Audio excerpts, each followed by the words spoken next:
everybody, welcome. Good morning, good afternoon, wherever you are. We are all so happy and grateful to be speaking here among such incredible women.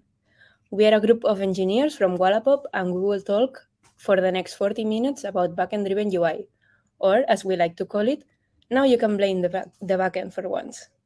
We hope you find it interesting. And now I will give the word to my colleague, Rebeca. Awesome. Thanks, Anna. Hello, everybody. In today's session, we will dedicate a few minutes to explain who we are and what's Wallapop, what's the service we are presenting today, the transaction tracking screen, which problems we needed to solve from the previous service, and what's Backend Driven UI.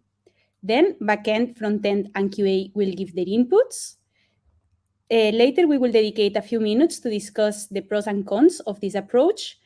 And finally, we will share the conclusions we obtained after the development was complete. And now Neus will explain us what's Wallapop. Thank you, Rebecca. And hi, everyone. We are so happy to be here with you today. So let's start with who we are. We are 6 engineers currently working at Wallapop. Representing the backend chapter, we have Jazz, Viviana, and myself. On the front-end web, we have Laia. And as a QA engineers, we have Anna and Rebecca. And now another big question is, what is Wallapop? Wallapop is a scale-up company based in Barcelona, but we like to think about it as a community where millions of people buy and sell products they no longer want or need to give them a second chance. By the premise, if you don't use it, just sell it, we encourage people not only to make some profit on things they no longer need, but also to live in a more sustainable way. Again, nice to meet you all, and now Rebecca is going to explain a little bit more about how Wallapop works. Thanks, Neus. Wallapop works as a meeting point between buyers and sellers where they can communicate with each other directly through the app to buy and sell products. In today's presentation, we will talk about the feature to track the shipments of the purchase through the app.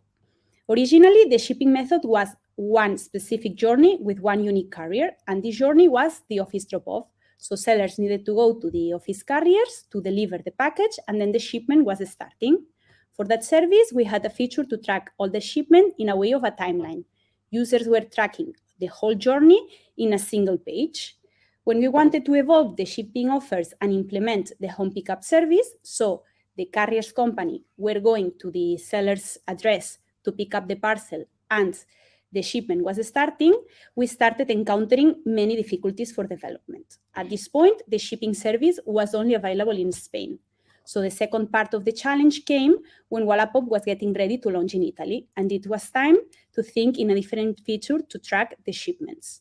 We needed a feature much more scalable that was simple and quick to interact with, and that the carrier's APIs would be stored in backends. Additionally, we wanted to simplify the transaction interaction with the user and provide them with only the needed information in each step of the journey. And this is how the new transaction tracking screen was born. And now Viviana will share with us more details about the transaction tracking screen. Okay, thanks, Rebecca. Hi, everyone. So let's see what is the tracking screen. So as Rebecca mentioned before, we have many different shipment options. So when you make a purchase, if you decide to receive the package at your address or some post office, you will see this page.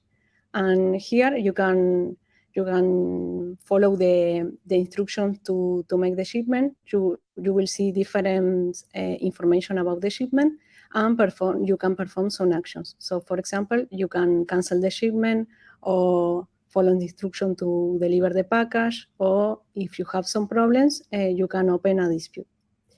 This is the page that, as you can find today in Wallapop's application or in the web, but we will see during this presentation that we had some challenges and the approach that we took to resolve them. So in the next slide, Shaz is going to explain to us a little more about these challenges. So as Viviana was saying, this hasn't always looked like this. So let's see which problems led us to developing this transactional tracking screen. As we mentioned before, Wallapop is an e-commerce platform that supports shipping. This, in combination with the current internationalization of the company, is translated in the need of associating with different carriers, each one with specific needs and the possibility of changing in the future. At this point, we had a one-on-one mapping in mobile to shipment status, which created a coupling between our apps and our business logic, making it mandatory to have mobile releases for every change of our shipping lifecycle. In the same way, we also had a big coupling in terms of available carriers, where apps store all the logic, making the addition of new carriers really complex. And this was vital for our current international expansion. So, having this, we are going to see the three major problems that appeared. First of all, the app needed to iterate the screens very quickly, but our release time isn't allowing that. Right now, our mobile release process takes 2 weeks, which includes the development of each stack, which are front-end, backend, and mobile, as you might know. Also, we need the regression testing made by QA engineers. And finally, sending the app to the stores. And this is just a lot of work for a different state of a shipping process, or perhaps adding a new screen. And this is also an extra cost in terms of human resources. Following this, makes the possibility of introducing a new bug in some critical page, meaning that our mobile users will have to deal with them in that version of the application unless we open it a hotfix or something similar. And let's be honest, the users don't like to keep updating their apps every single day. Finally, we needed to have all the logic duplicated for the frontend in all the clients, Android, iOS, and web. And sometimes this development time was very expensive for both the backend and the clients. And this led to a lot of discussions since we are natural enemies. So let's hear now how we solved this problem from Laia. Okay, thank you so much. So hello everyone. Now we are going to talk about how we solve the problem that just previously mentioned. So to manage the logic from a unique source of truth and decouple the logic from the clients, we decided to implement Backend Driven UI. And nowadays, the backend returns both the HTML on one side and the actions in another one from the three clients. I think it's very important to mention that although backend is the one that is returning the actions to implement, they must be the clients who decide the way they performs the actions that were also returned by backend and implement them. And yeah, we have here a drawing where we can see that backend now or the server is providing us the information. So basically, we don't have the problem of duplicate all the same implementation in all the stacks. Now I pass the turn to also my natural enemies, also known as backend engineers. Okay, thank you, Laia. Now we'll see how all this works from the backend point of view. First of all, let's take a look at the shipment timelines legacy implementation. This screen was the only information that the user had available to get informed about the payment and shipment process that Rebecca explained before. As you can see, it was composed by a section at the top with a delivery tracking code, a timeline with the different blocks ordered chronologically that shows all the phases of the shipment process, and finally, at the end, a button to go to the chat. This implementation had several problems that I'll cover now. First one being the usability issues. We discovered that this screen was quite difficult for the user to understand because it caused a high contact rate for customer support to get information about the purchase that they should be getting from the screen. Backend implementation was quite complex since there was a table for every one of the different events from the timeline. Then, as the events were being published, the information was saved in the corresponding table. At the end, we ended up with around 30 tables for the buyer and the same amount for the seller, making it very hard to maintain. And also due to the amount of queries that we needed to do, every time the screen had to be rendered, it was not very well performing. Finally, it was also complex for the clients. The events weren't following the same structure. And as you can see in the example JSON response, where two of the events returned are now highlighted, they have different fields without any clear criteria. So it means that the clients had to handle a lot of logic to know how to print the information and how to build the timeline. Frontend also needed to know which was the next event that would be published to show it great as a preview for the user. So once again, more logic. And on top of all of that, one of the main reasons that led us to rethink the whole screen was that we needed from 2 to 3 sprints, that means around 6 weeks, to build a new state. That is a huge amount of time for a change that shouldn't be so big. And as Rebecca just explained before, we were in a rush. So now if we can see the new look for the TTS, where we show the information divided into 3 screens. I think it's important to mention at this point that the new implementation was thought only for apps, since web still didn't have the shipment service. On the right, you can see the main info screen where users can see the payment and shipment status and the shipment tracking code. In the middle, you can see the detail screen where the user can see more information about each element in the purchase, the item, the buyer-seller, the shipment, etc. Finally, on the right, the instruction screen where the user can see any action that can be performed in each case, depending on the step they currently are in the process. We defined a contract for each screen. This means the clients call an endpoint, and in the response, backend send the components to be rendered, in which order, and all the data that they need. This way, the logic was simplified, and the clients don't have to distinguish between seller and buyer. They just need to call the endpoint corresponding to the screen they want to render, and all the business logic and control of what is going to be shown remains in the backend. And let's be honest, backends just love control. Now, Vivi will go into more detail about how the main info screen is built. Thanks, Neus. Okay, let's talk about how we start the process of building this screen applying Backend Driven UI. As we mentioned before, with Backend Driven UI, the server is responsible for providing the data and the components to be rendered. So this is we can see here the tracking screen. This is the screen that we saw before, where the user can check the shipment status, check the delivery updates, and perform some actions.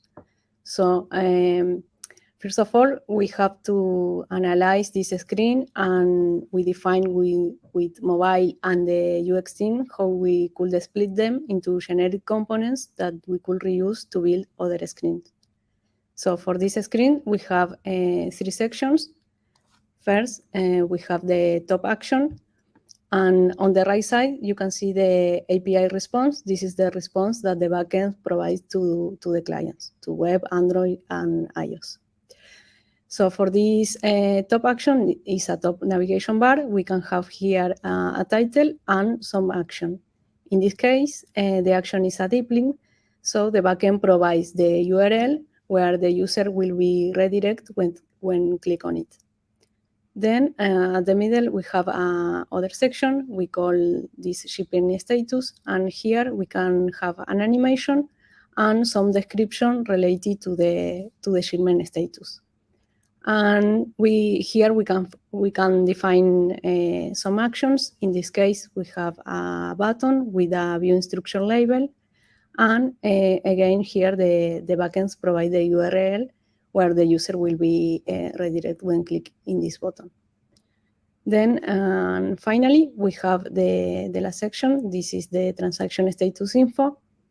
We define here a list of rows, and for each row, we can have an icon and some description. For the description, the backend is injecting with HTML the styles to be applied. So with this, we can see the components that we define and the response that the backend will provide to the clients.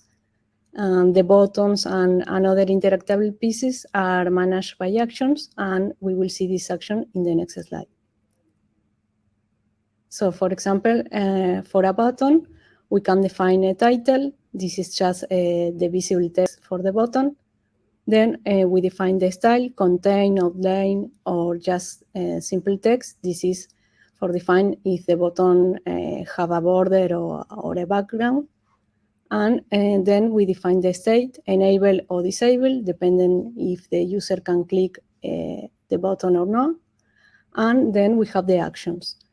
we can have many different types of actions, and depending on the type of the action, we define the payload. So, for example, we can have a deep link. For this component in the contract, we define just an URL. Then we can have a dialog to require the user to take a decision. And here we can have a title, a description, in case the user confirm. Again, here we can define other action. And then we have the AP call component. And for this, we define the name and the name of the resource and the parameters to call it. And here again, in case of success, we can define other action. So in this way, we are concatenating actions, and we define the navigation through the app. So with these components, the backend provides the data and the components to be rendered, and the clients only have the responsibility to render these components. So we will see in the next slide, Shaz is going to explain to us how we build other screens with these components. Following that, we can see here the transaction tracking details.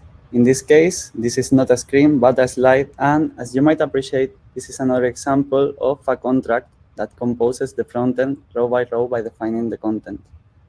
You can see an API example at right and a detailed one at left. If we take a look at it in detail, we can see that each transaction tracking details element is composed by the definition that the API gives. And we can see, for example, that product contains item price and, product contains item title and item icon. After that, we can see that price contains item price with the amount and the currency, and the same applies for the other rows. Also, each actionable element like product or buyer receives an action that must be performed on click. This action is defined in the icon, which is composed with the URL to obtain the image that must be displayed, the style that it must apply, and an action if it applies or not, and the description. This composition of rows is very dynamic, and it allows us to add or remove any needed one. But as you might appreciate, the style is static, and it only allows us to compose rows with that composition of image at left, a small title, a small description. And following this, we can see that with this architecture, we can compose different screens. We can see 3 here. And with this modularized definition of components, we composed these 3 screens where we changed the icon, the information, and related actions that were contained in the buttons. You can see here that buttons as view instructions will open a previous mentioned screen that was the transaction instructions screen. And this means that with this process, we can combine different status and related actions, but always using the same components. And from our perspective, this is very powerful, since those screens are the same for the front-end web, Android, and iOS. And only it is need to be done small adjustments that we are going to see. And this is all for the backend perspective. And now let's see the front-end implementation with our colleague, Laia. Okay, thank you so much. So now we are going to talk a little bit how we decided to front in web. Okay, so first of all, we decided to group the different sections of the page that my colleagues previously mentioned. This is basically what we saw, but in a responsive design, so that's why the UI changes a little bit. So yeah, we decided to split the code as much as possible. We created different components. For the top section, for example, we have one that we have represented on the drawing. We have another one for the middle section and another one for the top rows that are in an orange color. So another decision we made is to wrap the action in an isolated component, and I will explain that in a few minutes. So as you can see on the screen, we have some rows at the bottom, the orange one that I was talking about. And this is information related to the package. So each of the rows can bring us or not an associated action. And to manage it, we created a component to show the information and to style it a little bit. And if it's needed, we are going to add the action selector. And if the backend is not returning us an action, we are not going to implement it. So for that, we created the status info component, and like we can see on the right side, if it's needed, like I said, we are going to render the selector, and if it's not needed, we are only going to use the status info to style the UI a little bit. Okay, and in the case, for example, of the top action that we saw in the previous screen, Anna? Yeah, we can see the help link on the top. And in this case, you can see that we painted in a blue color. That's because we already can anticipate that this will be an action to be rendered. So we don't need to implement the logic if Frontend will we receive an action, we are going to print it. And if not, not, because we can already anticipate it. So yeah, that's pretty much it. I only want to add that in this case, I already anticipate that this is an action deep link type.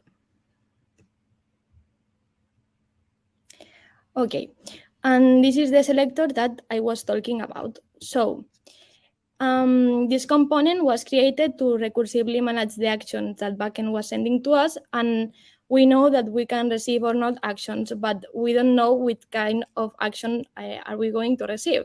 So we needed to extract as much as possible the logic to be able to implement all of the actions that we have on the right side. We have like the deep link one, the dialog, the web view, and the user action. Basically, I'm going to explain a little bit the flow that we follow since we receive the DTO, the data transfer object, from when the user sees on the UI. So when we get an action from the server, we map it to our data model, and actions can have different parameters depending on the type of the action. So at this point, what we decided to do on web is add an attribute called action type. And once we have mapped the action type, we insert it in the action selector, and now our component is, it's able to render by itself with kind of action we need to implement.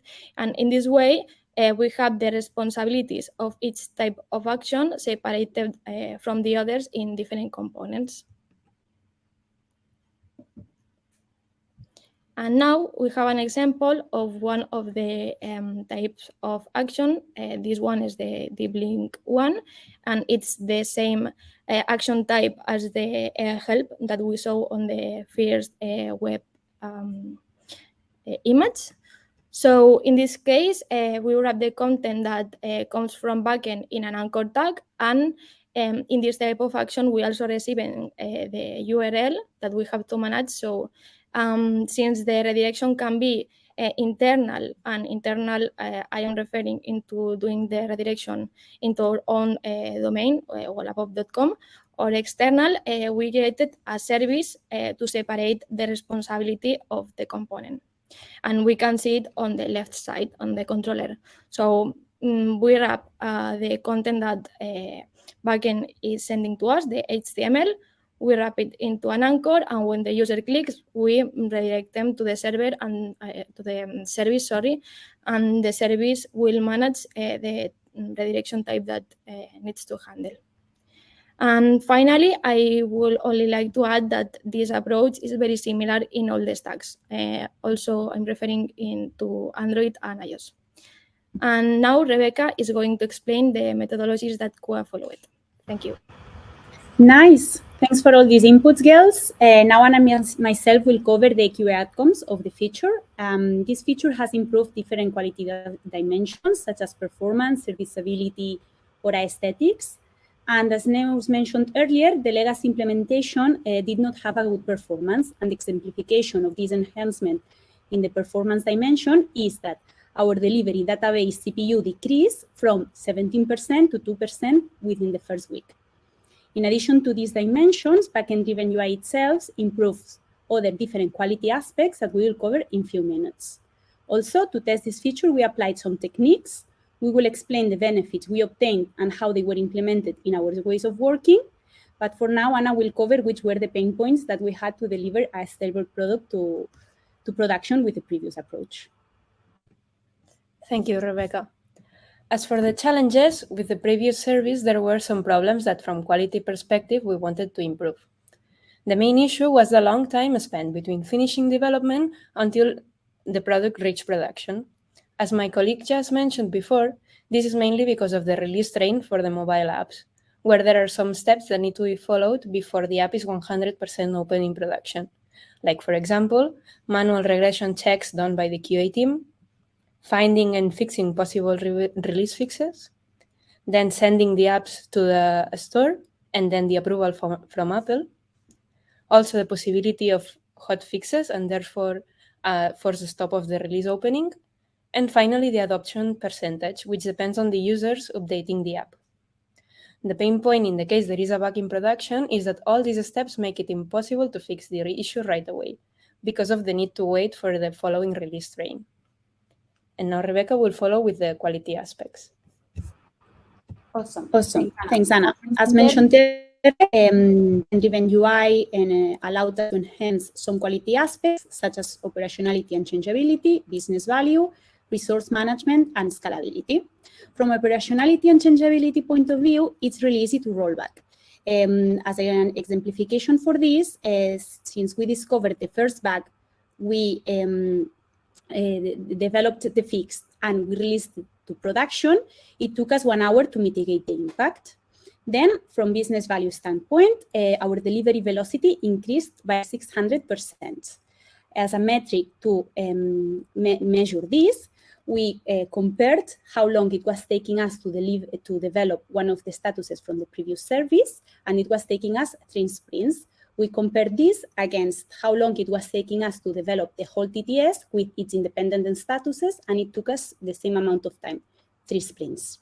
Then, from resource management point, we have less lines in the code in mobile apps, we have one single source of truth, and having less logic in client, it allows us to need less PRs, because with the previous approach, we needed 4. Then, from scalability side, we needed this feature to be applicable to different countries with different journeys and different carriers. With this new implementation approach, we have also improved our lead time, which allows us to have a much more scalable service. And now Anna will cover which were the testing techniques applied. Thank you, Rebecca. As for the testing techniques, we applied 2 main ones, the mapping and the pair testing. For the mapping, we have mapped out all from high level to detailed level, the user journeys, which was very useful for our TTS feature since it has a lot of statuses and user journeys. This technique has allowed us to identify possible flows up from development and being able to solve them in a refining stage, and also the viable experiments before releasing. As an example, we formulated an hypothesis where we believed that if the user gets better informed through the new TTS screens, then users will have less need to contact customer service for extra information. And the outcome of the experiment was that we saw a 5% reduction in contact rate in customer service. As for the peer testing, for us, it was very effective to gather different stacks together to test the product, to enhance the whole team testing. We also did several demos for the team, which was very useful for improving the communication between stacks.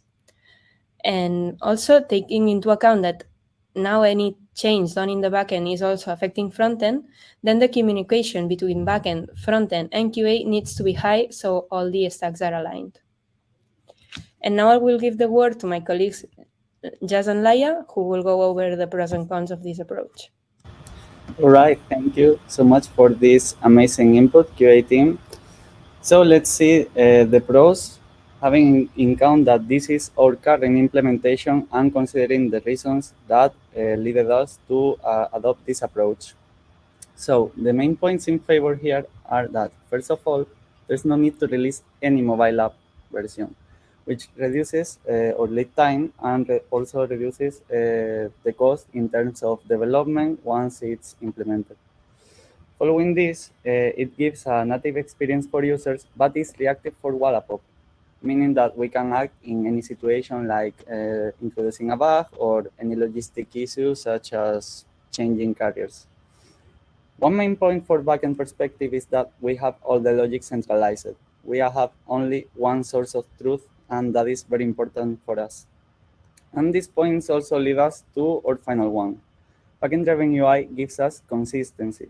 Consistency across all the platforms, from having the same styles and screens in every client to the backend improvements, such as having the same endpoints with the same logic for everyone. So now let's see the cons from my colleague Laia, which after implementing Backend Driven UI is now our friend. Yeah, okay. Thank you, Jess. So now we are going to talk about the cons. And first of all, I think it's important to remember that the web implementation was made a few months ago. So when this implementation was created, we were not there with the other clients. So the first one is that I think that the accessibility could be improved, since backend should return the specific tag depending on the kind of information we are showing to the users. But nowadays we are mostly receiving spam tags, so this could be improved. The second one is that some styles, like I said, web was not there when this implementation was developed the first of all. So the active and the Java styles are implemented on the web client. I think that this can give us a little bit of inconsistency, because yeah, it's true that we have one source of truth, but for the styles are not always like that. Last but not least, this is a backend con, is that since they apply styles in some tags that they are after sending us to show on the front end, it's a little bit more difficult to style that kind of data without seeing it directly. It's true that when they are already implemented, they can see the change super fast reflected on one of the clients, but in time of coding, it's a little bit more tricky, because yeah, they can see the results directly. And now I pass the mic to Anna to talk about the conclusions. Thank you, girls. As for the conclusions, to sum up, one of the best use cases to apply Backend Driven UI is when you have a static layout but dynamic content. Furthermore, the success of our Backend Driven UI implementation was to focus in defining reusable components that have let us build new states quickly, without further changes in the clients.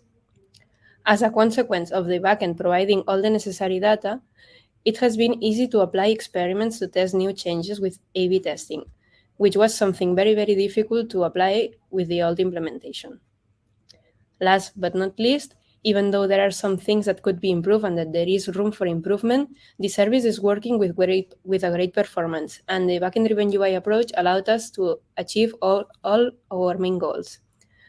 We were able to iterate the product quicker. Also, as mentioned, we have now a capacity to do easy A/B testing and the possibility to escalate the product according to business needs. And this is the end of our presentation. We hope you have found it interesting. For contacting us, please scan the QR code shown in the screen. And many, many thanks for listening to us. Bye everybody. Thank you. Bye. Bye. Thank you for listening.